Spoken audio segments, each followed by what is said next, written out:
Welcome to the Rim Break Rodeo. We hope this video helps. You start by making a quick backup, always. Open the audio in your editor and switch to waveform plus spectrogram so you can see pitch wobble patterns. Once loaded, play the section and note exact timestamps where the wow appears. Mark them. Now insert a duplicate track or use the editor's snapshot feature so you can revert. With the DeWow plugin available, route the plugin to the track and set a low initial strength. This gives you control without breaking the sound. Once the plugin is inserted, begin with conservative settings so you can hear the effect. Reduce wow by adjusting the detection range to the wobble rate, typically under 5 Hz, and raise strength slowly until pitch fluctuations flatten.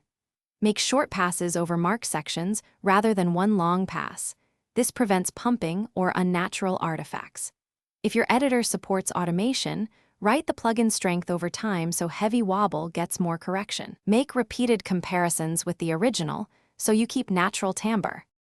When you're satisfied in real time, render a short test export of the corrected segment and listen on different systems to confirm the fix.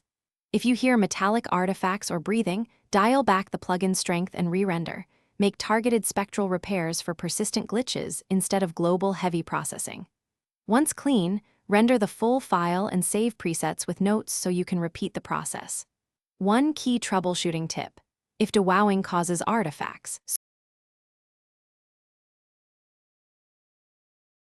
Thanks for watching. Consider subscribing if we helped you.